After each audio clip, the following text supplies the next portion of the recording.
Bismillahirrahmanirrahim. Students, welcome to Wahyuddin Abdul Qadir Learning Zone, and we are here with you with Chemistry MDCAT UHS lecture number 23 and unit number 6. Students, electrochemistry में अब हम electrical conductance, electrolysis, application of electrolysis और electrochemical cells पे discussion करेंगे और इसमें बहुत सारी टिप्स डिस्कस करेंगे आपके साथ, that are question solving hints, जो कि आपको डिफरेंट किस्म के क्वेश्चंस में बड़ी हेल्पफुल होंगी। स्टूडेंट्स, उसके बाद हम ये यूनिट ख़त्म करने के बाद एक बड़ा कंप्रीहेंसिव एनालिसिस करेंगे इस यूनिट का in the form of MCQs. आप वो बिल्कुल मिस ना कीजिएगा, लेकिन उन एमसीक्यूज को सॉल्व करने के लिए वो जो टिप्स और ट्रिक्स हैं स्टूडेंट्स, वो सारे इसी लेक्चर में आ रहे हैं। So let's start with electrical conductance.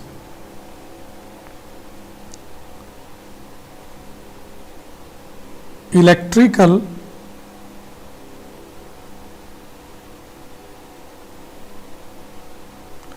Conductance.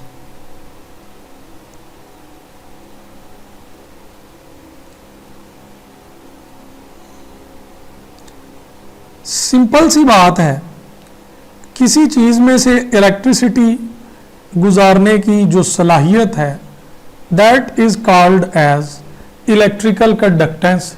Students, electrical conductance को दो डिफरेंट टाइप्स में डिस्कस किया जाता है,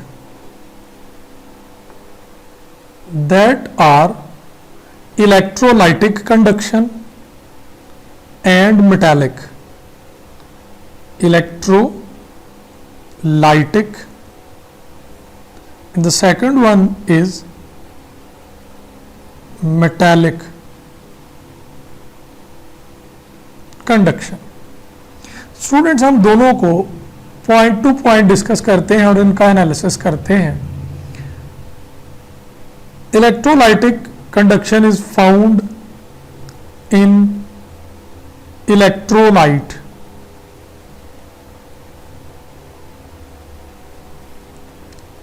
or it is found in metals, found in metals. Second point is it is also called as ionic conduction.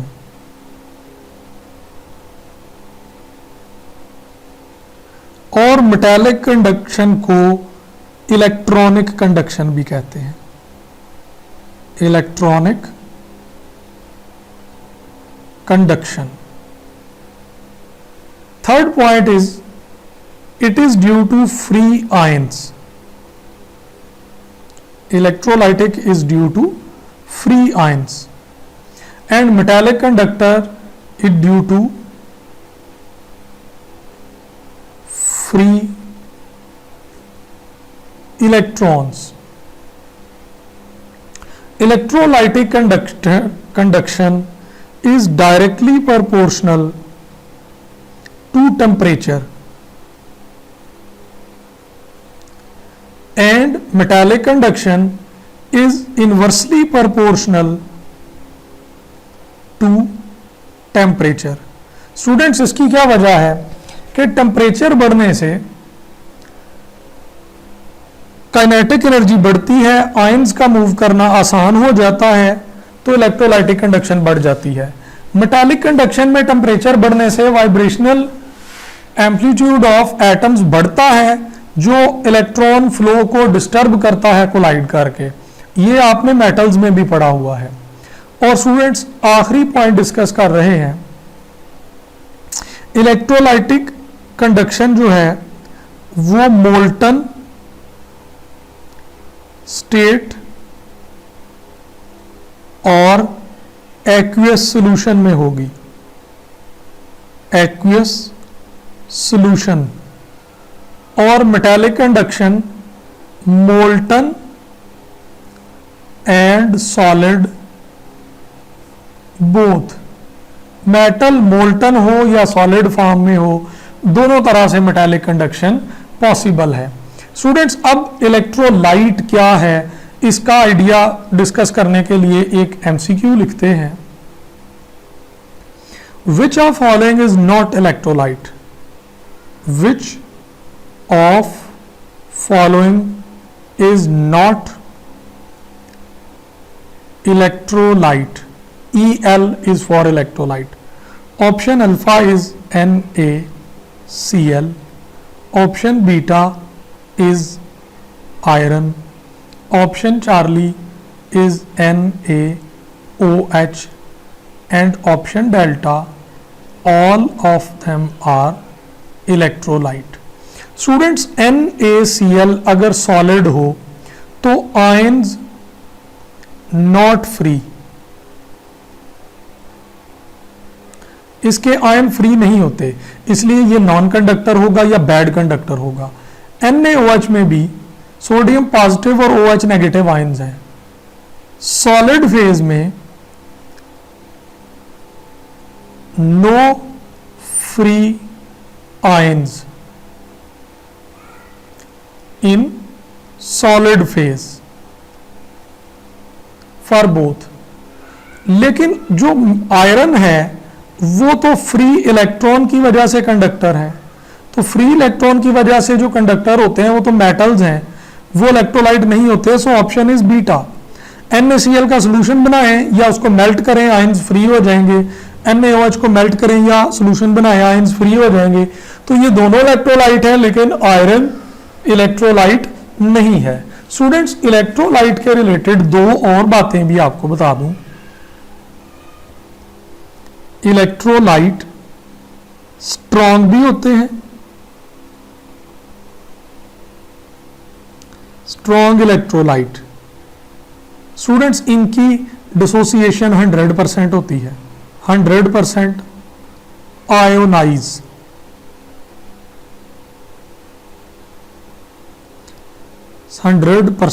Ionise. इनके लिए कुछ examples हैं, HCl, H2SO4। स्टूडेंट्स, जो स्ट्रॉन्ग एसिड होते हैं और स्ट्रॉन्ग बेसेस होती हैं वो स्ट्रॉन्ग इलेक्ट्रोलाइट भी हैं, और जो हाईली सॉल्युबल साल्ट होते हैं वो भी स्ट्रॉन्ग इलेक्ट्रोलाइट में ही कंसिडर किए जाते हैं। ऊपर मैंने स्ट्रॉन्ग एसिड और स्ट्रॉन्ग बेसिस के लिहाज से कुछ एग्जांपल्स लिखी हैं, और नीचे वाली लेयर जो है वो मैंने लिखी है हाईली सॉल्युबल साल्ट से। स्टूडेंट्स, दूसरी टाइप है weak electrolyte, ionize less than 100%, कम आयोनाइज करता है, इसलिए इसकी कंडक्टिविटी भी कम होती है। स्टूडेंट्स, जो वीक एसिड्स और वीक बेसेस होती हैं वो वीक इलेक्ट्रोलाइट भी हैं।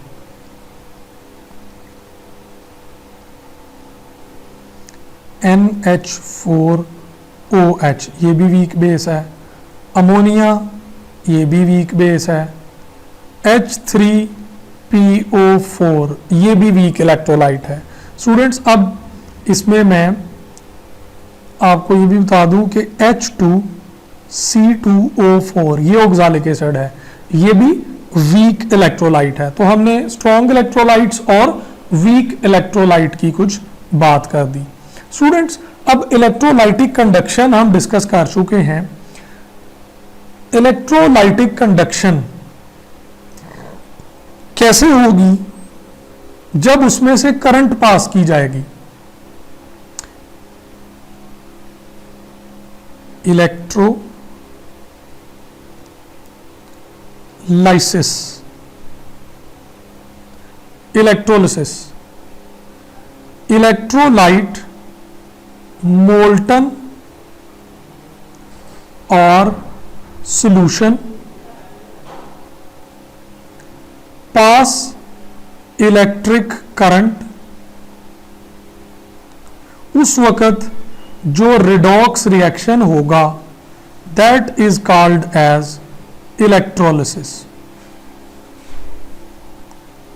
that is called as electrolysis। Students, जो इलेक्ट्रोलिसिस है ये भी फर्दर 2 टाइप्स की है। Number 1 is molten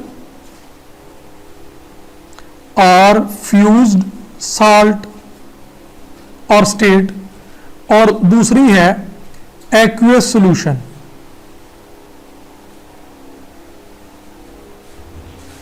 molten state में भी आयन फ्री होते हैं, एक्वियस सॉल्यूशन में भी आयन फ्री होते हैं, तो दोनों तरह की इलेक्ट्रोलिसिस है।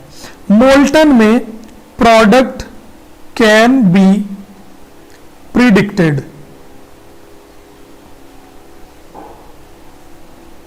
और एक्वियस में product can not be predicted.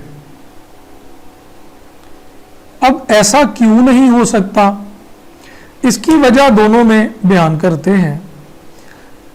Molten state में 1 पॉजिटिव एंड 1 नेगेटिव आयन, और उन पॉजिटिव और नेगेटिव को आप इजीली गेस कर सकते हैं। और एक्वस सॉल्यूशन में more than 1 positive and negative ions and they compete for reaction, they compete for discharge. उसमें एक से ज्यादा पॉजिटिव है और एक से ज्यादा नेगेटिव है, तो कौन सा पॉजिटिव और कौन सा नेगेटिव डिस्चार्ज करेगा, ये उनकी रिलेटिव एबिलिटी टू डिस्चार्ज पे डिपेंड करता है, और आसानी से हम उनकी एबिलिटी टू डिस्चार्ज को पिक नहीं कर सकते। स्टूडेंट्स, उनकी एबिलिटी टू डिस्चार्ज को पिक करने के लिए कुछ टिप्स और ट्रिक्स हैं, वो मैं आपके सामने रखता हूं। ये 6 ट्रिक्स हैं जो डिफरेंट आयंस की एबिलिटी टू डिस्चार्ज का फैसला करती हैं और आपको क्वेश्चन सॉल्विंग हिंट के तौर पर बड़ी हेल्पफुल लगेंगी। Students, number 1 is H positive compare with cations like group 1A and group 2A cations। जब आप हाइड्रोजन और इनका कंपैरिजन करेंगे along with zinc positive 2, iron positive 2, cadmium positive 2, निकल पॉजिटिव 2 और क्रोमियम पॉजिटिव 3, SN पॉजिटिव 2 और PB positive 2। Students, hydrogen का comparison 1A और 2A के केटाइन के साथ हो या इन गिवन केटाइन के साथ हो, हाइड्रोजन इज रिड्यूस्ड। हाइड्रोजन को लिए क्या होगा, रिडक्शन, और रिडक्शन कहां होती है, एट कैथोड। और जब हाइड्रोजन की रिडक्शन होगी तो स्टूडेंट्स हाइड्रोजन गैस रिलीज होगी। Other is oxidized at anode. तो स्टूडेंट्स, इस तरह के एमसीक्यूज हम एमसीक्यूज बाद में लेकर आएंगे, यहां पर पहले हिंट्स को डिस्कस कर लें। जब इन आयंस को हाइड्रोजन के साथ कंपेयर करना है तो रिडक्शन हाइड्रोजन की होगी और ऑक्सीडेशन इन गिवन आयंस की होगी, और हाइड्रोजन गैस पैदा होगी एट कैथोड। तो इस तरह के एमसीक्यू आते हैं, किस रिएक्शन में हाइड्रोजन गैस रिलीज होती है, किस इलेक्ट्रोड पे हाइड्रोजन गैस रिलीज होती है। तो tip number 2 students, tip number 2 है hydrogen with copper positive 2, silver positive 2, silver positive 1, gold positive 3, iron positive 3। Students,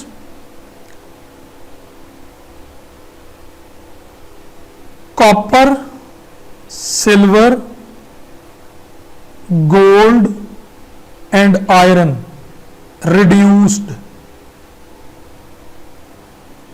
at cathode.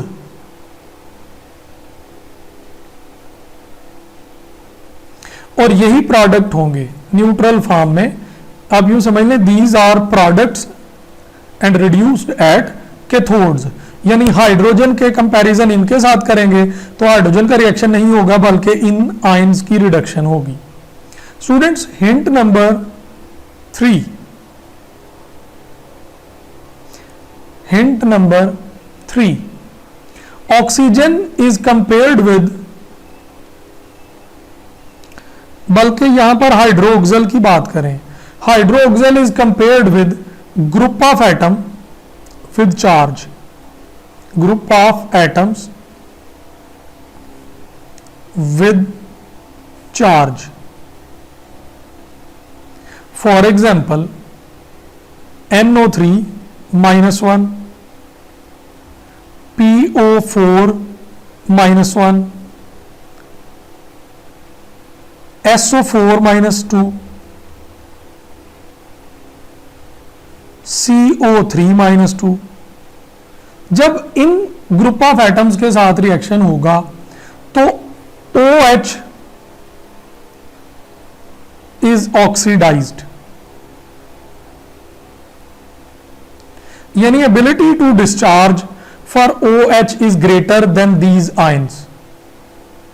और प्रोडक्ट क्या होगी? ऑक्सीजन गैस बनेगी एट एनोड। जब इनका कंपैरिजन OH से करना है तो फिर OH की एबिलिटी टू डिस्चार्ज ज्यादा है। अब OH का कंपैरिजन चौथे हिंट में स्टूडेंट्स आप कर लें। When OH is compared with fluoride, chloride, bromide, iodide ions. Students, अब हेलाइड आयंस की ऑक्सीडेशन होगी। Halides oxidize to form F2, Cl2, Br2, I2। ये प्रोडक्ट होंगे एट एनोड, क्योंकि ऑक्सीडेशन होती ही एनोड पर है। अब पांचवा हिंट देखें। If solution of halide is dilute or very dilute, if halide solution is dilute or very dilute, तो क्या होगा? Then OH in excess होगी definitely, OH is in excess। Students, जब OH एक्सेस में होगी तो फिर OH डिस्चार्ज करेगी, OH नेगेटिव डिस्चार्ज,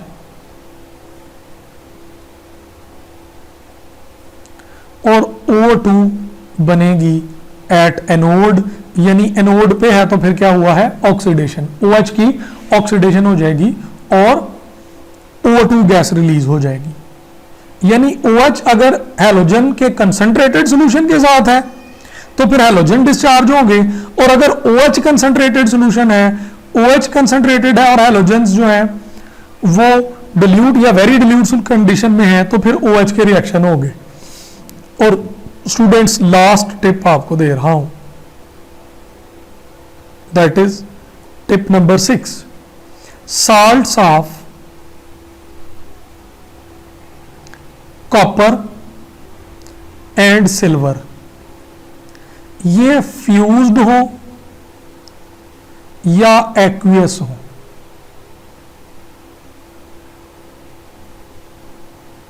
दोनों सूरतों में प्रोडक्ट कॉपर और सिल्वर मेटल्स ही मिलते हैं।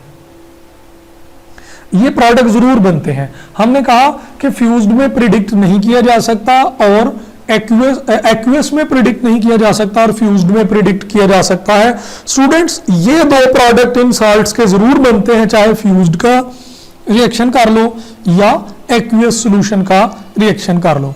स्टूडेंट्स ये मैंने आपको इलेक्ट्रोलिसिस की टिप दे दी है, मैंने एफएससी के लंबे लंबे लेक्चर्स आपके लिए यहाँ पर नहीं किए कि किस तरह फ्यूज्ड में है, किस तरह उसमें है। हमने ऑक्सीडेशन और रिडक्शन है, ये आप बुक को रीडिंग कर लेंगे तो आप बहुत अच्छे तरीके से अंडरस्टैंड कर जाएंगे कि मैंने जो पिछली बातें बताई हैं उनका मतलब क्या है, फ्यूज्ड में कैसे होता है और एक्वियस में कैसे होता है। अब हम एप्लीकेशन ऑफ इलेक्ट्रोलिसिस पे आ रहे हैं। स्टूडेंट्स मैं इसमें आपको सिर्फ टिप्स देना चाह रहा हूं जो कि बड़ी इंपॉर्टेंट चीजें हैं।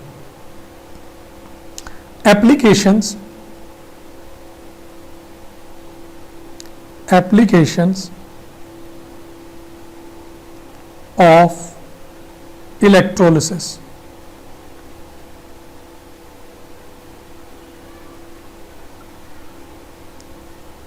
तो वन बाय वन स्टूडेंट्स ये भी डिस्कस करते हैं।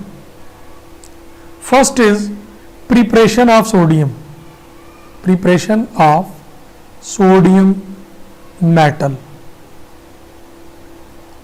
और ये किस में बनाई जाती है? डाउन्स सेल में,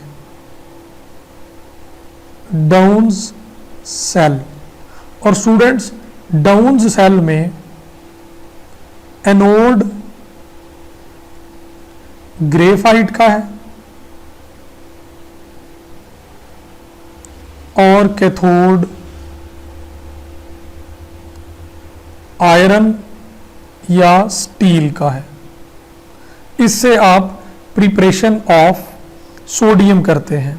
second is preparation of NaOH यानी कास्टिक सोडा।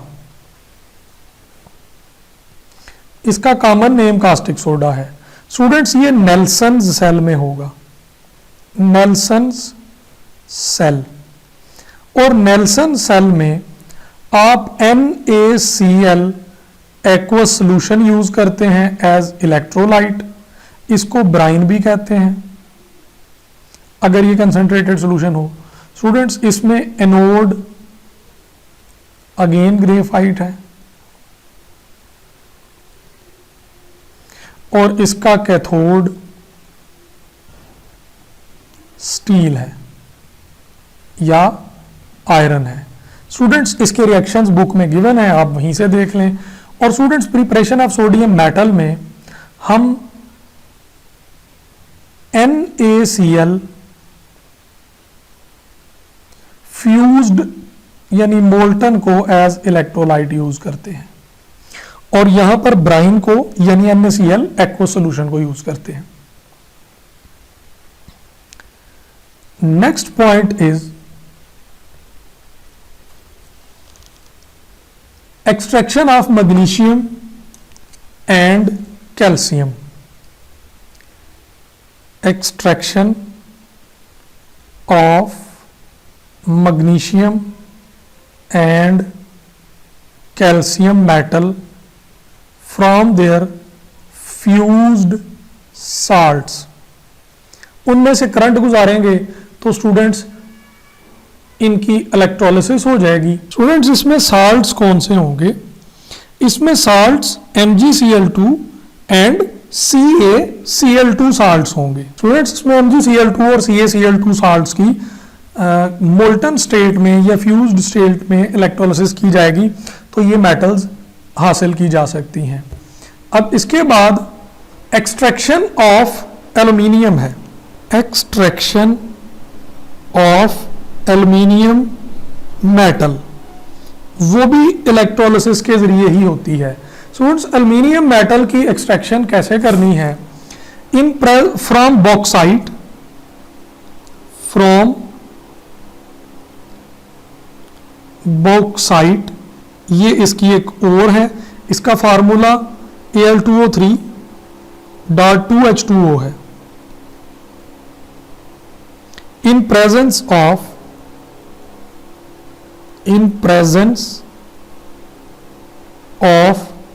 Na3AlF6 इसको हम क्रायोलाइट कहते हैं, क्रायोलाइट। और स्टूडेंट्स इस सारे प्रोसेस को आप हॉल बैरल्ड प्रोसेस कहते हैं। Hall Heroult process.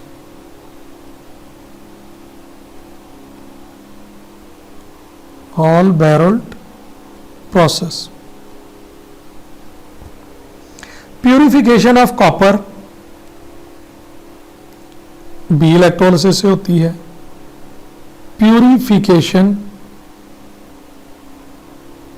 Of copper, इसमें इम्प्योर कॉपर एज कैथोड होगा,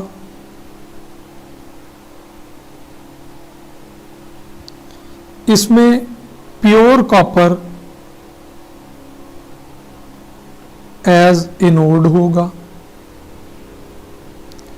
इसकी इलेक्ट्रोलाइट CuSO4 की एक्वा सोल्यूशन होगा और स्टूडेंट्स इसको करंट गुजारेंगे तो कॉपर प्योर फॉर्म में कैथोड से उतरकर एनोड पे डिपॉजिट हो जाएगा। And the last one is electroplating. Electroplating, और इलेक्ट्रोप्लेटिंग के लिए मेटल टू बी कवर्ड, जिस मेटल के ऊपर लेयर चढ़ानी है, या टू बी प्लेटेड कह लें, मेटल टू बी प्लेटेड, जिस मेटल के ऊपर लेयर चढ़ानी है उसे हम बनाते हैं cathode. Metal that form upper layer, उसको आप बनाते हैं एनोड। और electrolyte most of the time anode metal वाला लिया जाता है। यानी अगर आप कॉपर की लेयर चढ़ाना चाहते हैं तो आपको कॉपर का एनोड चाहिए और आपको कॉपर सल्फेट चाहिए ताकि उस सॉल्यूशन के अंदर कॉपर आयंस मौजूद हों। स्टूडेंट्स, ये हमने आइडिया डिस्कस कर दिया है for electroplating.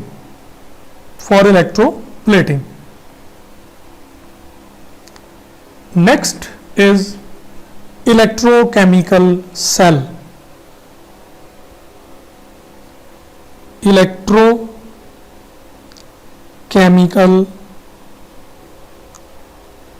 Cell. Students, electrochemical cell क्या होता है? ऐसी डिवाइस या ऐसा सेल जो केमिकल एनर्जी को इलेक्ट्रिकल में या इलेक्ट्रिकल एनर्जी को केमिकल एनर्जी में कन्वर्ट करे, that is called as electrochemical cell. And there are two types of electrochemical cells. One is electrolytic cell, electrolytic cell, and second one is galvanic or voltaic cell. Galvanic or voltaic cell. Students, इन दोनों को differentiate करने के related भी MCQs में question fit हो सकते हैं, तो हम इनके लिए हिंट लिखते हैं। ये इलेक्ट्रोलिटिक सेल इलेक्ट्रिक एनर्जी को केमिकल एनर्जी में कन्वर्ट करेगा और गैल्वानिक केमिकल एनर्जी को इलेक्ट्रिकल एनर्जी में कन्वर्ट करेगा। Second is reaction in electrolytic cell is non spontaneous.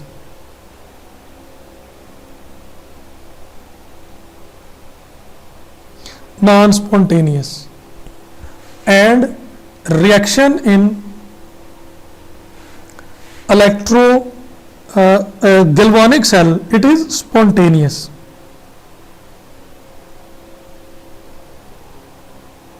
Spontaneous reaction. Next is anode positive for electrolytic cell and cathode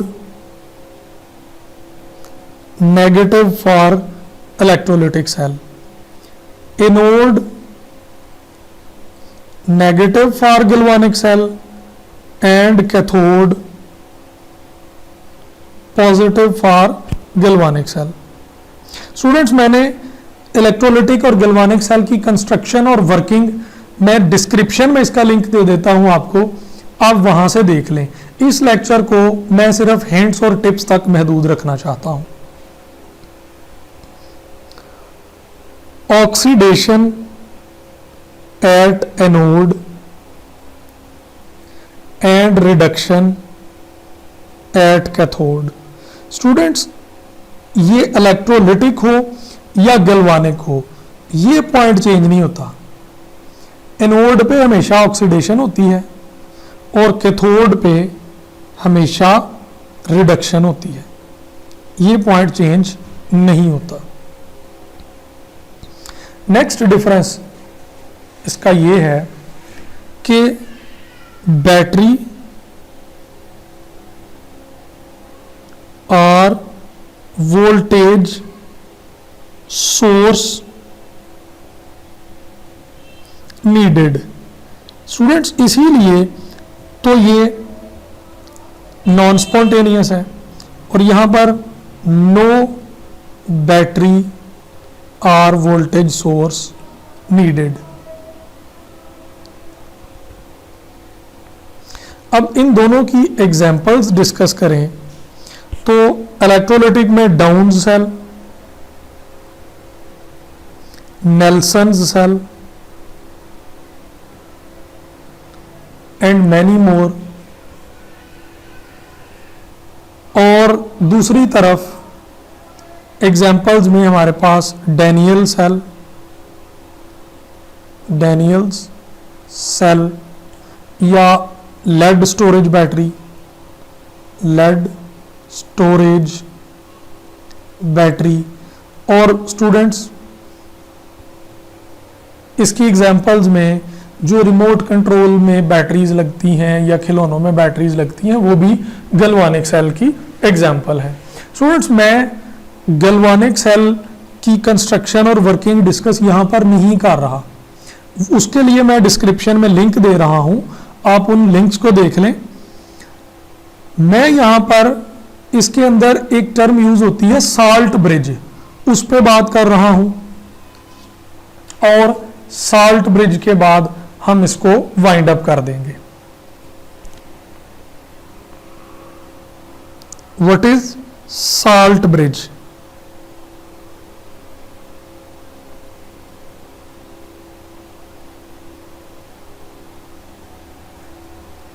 students, salt bridge क्या है?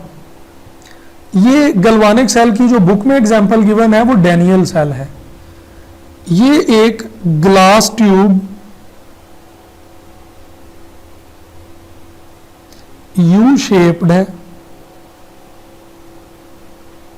उसके अंदर जेल प्लस KCl इलेक्ट्रोलाइट है।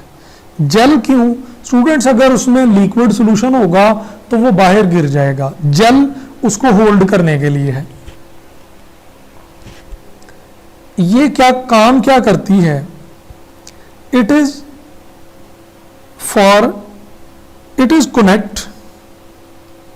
Connect to half sales.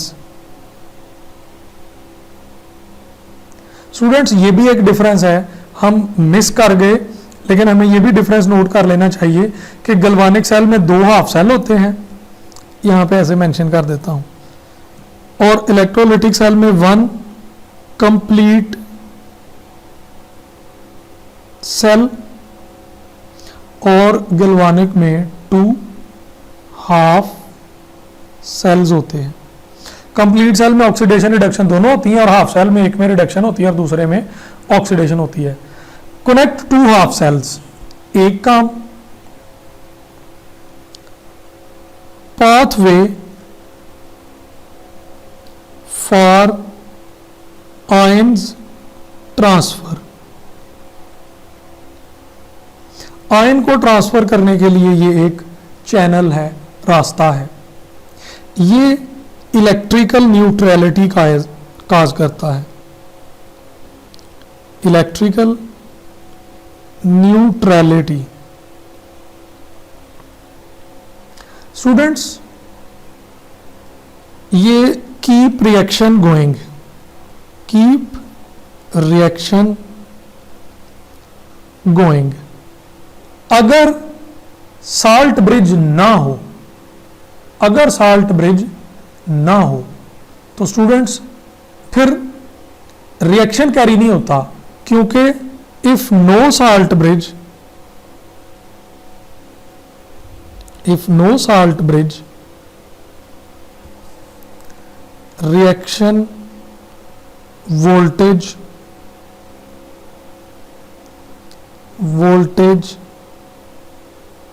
drops to 0 और 0.0 volt हो जाएगा तो वो रुक जाएगा। तो स्टूडेंट्स, ये मैंने आपको सिर्फ इंपॉर्टेंट पॉइंट्स और ट्रिक्स और टिप्स बता दी हैं। स्टूडेंट्स, मैं डिस्क्रिप्शन में लिंक दे देता हूं, उन लेक्चर को ज़रूर देख लीजिएगा ताकि आपको गैल्वानिक सेल और इलेक्ट्रोलिटिक सेल की वर्किंग और कंस्ट्रक्शन का आइडिया मिल सके। स्टूडेंट्स, अगले लेक्चर में हम electrode potential, standard electrode potential, measurement of standard hydrogen electrode potential and electrode potential discuss करेंगे और इलेक्ट्रोकेमिकल सीरीज डिस्कस करेंगे और उसके साथ बैटरीज डिस्कस करेंगे।